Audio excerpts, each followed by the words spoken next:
जय हिंद। आप सब देख सकते हैं कक्षा 10 का यानी गणित का जो पेपर है 21 फरवरी 2023 को संपन्न हो चुका। पेपर संख्या दिया है 822 DY और इसमें से आप लोगों को सभी विकल्पी क्वेश्चन आप लोगों को बता रहे हैं। तो ऑप्शन देख सकते हैं, पहला क्वेश्चन क्या कह रहा है, बिंदु P 2, और Q 10, Y के बीच की दूरी 10 मात्रक है, y का मान होगा यानी ऑप्शन आपका बी बिल्कुल करेक्ट है। -9, 3 ये दोनों ही आंसर आप लोगों के बिल्कुल सही है। मैंने हल किए हैं तभी आप लोगों को बता रहा हूं बिल्कुल सही से। फिर क्वेश्चन नंबर कह रहा है 2, संख्या 129/125 के दशमलव प्रसार में अंकों की संख्या होगी, यानी 129/125 के दशमलव प्रसार में अंकों की संख्या होगी। तो दशमलव प्रसार में जो अंकों की संख्या होगी वो ऑप्शन सी आप लोगों का बिल्कुल सही है, यानी 3 होगी। क्वेश्चन नंबर 3 देखते हैं, कहा यदि 26/156 और 26/156 का लासा 156 है तो मासा होगा, यानी मासा क्या होगा, तो मासा आप लोगों का जो होगा वो आप लोगों को देख सकते हैं 13 होगा। कितना मासा होगा, 13, क्योंकि 13 दूनी 26, 13 बराबर 156। बिल्कुल क्लियर आंसर है आप लोगों का। क्वेश्चन नंबर 4 देखते हैं, कितना सही आंसर है आप लोगों ने, कितना किया है। आप लोग वीडियो को अंत तक जरूर देखते रहिए। फिर क्वेश्चन नंबर 4 कह रहा है, वह बड़ी से बड़ी संख्या जिससे 245 और 1037 को विभाजित करने पर प्रत्येक दशा में 5 शेषफल प्राप्त होता है, वह संख्या होगी। तो वह संख्या कौन होगी, आप लोगों को पता होना चाहिए। वह संख्या 24 होगी, यानी ऑप्शन सी आप लोगों का बिल्कुल सही है। आप लोग अच्छी तरीके से चेक कर सकते हैं। क्वेश्चन नंबर 5 कह रहा है, यदि समीकरण 2x² + ax + 6 = 0 का एक मूल 2 है तो a का मान क्या होगा, यानी a का मान आप लोगों का क्या होगा। क्वेश्चन नंबर 5 में आप देख सकते हैं a का जो मान होगा वो -7 होगा, यानी ऑप्शन डी आप लोगों का बिल्कुल करेक्ट है। क्वेश्चन नंबर 6 देखते हैं, दो संख्याओं के योगफल और अंतर क्रमशः 8 और 2 है तो संख्याएं होंगी। तो जो संख्याएं होंगी वो आप लोगों की क्या होंगी, 5, 3 होंगी। दो संख्याओं का अंतर दिया है, देखिए यहाँ पे दिया योगफल 8 और अंतर 2, तो 5 से 3 जोड़ेंगे 8, 5 से 3 घटाएंगे 2। आप लोगों का बिल्कुल क्लियर आंसर है। ये सारे आंसर हमने आप लोगों को कॉपी पे अच्छी तरीके से हमने खुद लगाया, फिर आप लोगों को बता रहे हैं। तो क्वेश्चन नंबर 7 देखते हैं, समीकरण 4x² - 12x + 9 के मूल होंगे।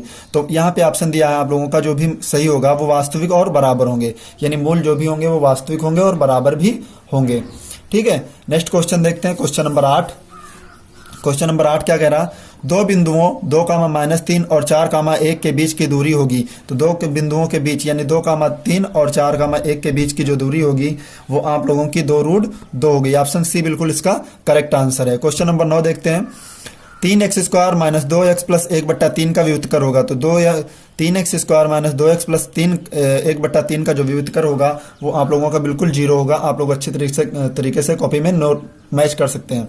फिर क्वेश्चन नंबर 10 क्या कह रहा है, प्लीज आप लोगों को वीडियो पसंद आए तो प्लीज एक लाइक कर दीजिए, चैनल को भी सब्सक्राइब कर लीजिए, क्योंकि हम इस पेपर का आप लोगों का फुल सोल्यूशन विद सवाल एक क्वेश्चन के साथ आप लोगों को फुल सोल्यूशन बताएंगे। ओके, क्वेश्चन नंबर 10 देखते हैं, दिए गए चित्र में त्रिभुज ABC यानी त्रिभुज ABC के आधार BC के समांतर रेखाखंड DE खींची गई है। यदि DB 7.2, AE 1.8 centimetre, EC 5.4 centimetre है तो AD का मान होगा। तो AD का जो मान होगा वो आप लोगों का क्या होगा, 2.4। ऑप्शन सी बिल्कुल आप लोगों का करेक्ट आंसर है। फिर क्वेश्चन कह रहा, दो समरूप त्रिभुजों की ऊंचाइयां क्रमशः, क्वेश्चन नंबर 11, दो समरूप त्रिभुजों की ऊंचाइयां क्रमशः 3 तथा 4 हैं, त्रिभुजों के क्षेत्रफलों का अनुपात होगा। तो त्रिभुजों को जो क्षेत्रफलों का अनुपात होगा वो 9:16 होगा। आपका ऑप्शन ए बिल्कुल सही है। प्लीज वीडियो को लाइक कर दीजिए और दोस्तों में भी शेयर कर दीजिए ताकि आप लोगों को सभी दोस्त आप लोगों के अच्छे से आंसर मैच कर सके। क्वेश्चन नंबर 12 क्या कह रहा है, चित्र में यानी इस चित्र में त्रिज्यखंड OAB का क्षेत्रफल होगा।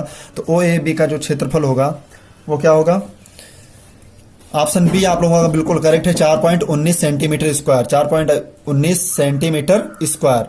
क्वेश्चन नंबर 13 कह रहा है 2 tan² 45 + cos² 30 - sin² 60 का मान होगा।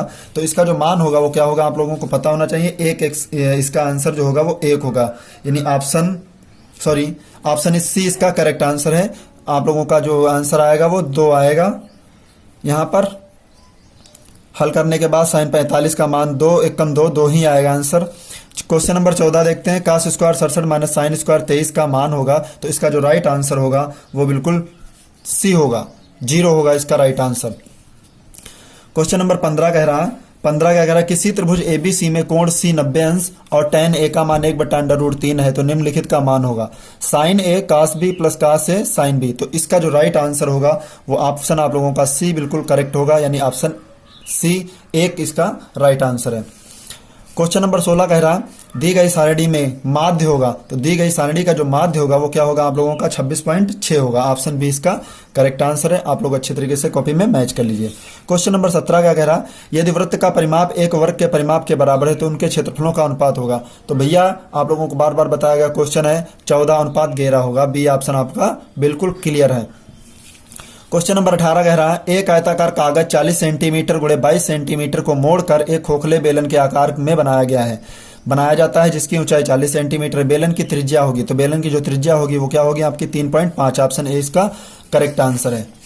क्वेश्चन नंबर 19 देखते हैं। 19 नंबर क्या कह रहा है, 19 नंबर कह रहा है निम्नलिखित सारणी का माध्यक वर्ग होगा। तो निम्नलिखित सारणी का माध्यक वर्ग बारंबारता जिसकी अधिक होगी वहीं उसका माध्यक वर्ग होगा 20 से 30। ऑप्शन सी इसका करेक्ट आंसर है। क्वेश्चन नंबर 20 कह रहा है यदि बंटन के माध्य और माध्यक क्रमशः 24.5 और 26 हैं तो इसका बहुलक होगा।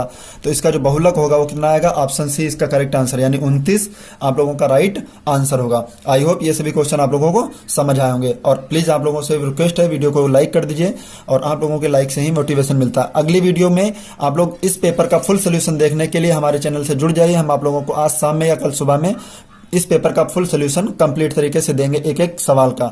ओके, मिलते हैं नेक्स्ट वीडियो में, तब तक के लिए जय हिंद।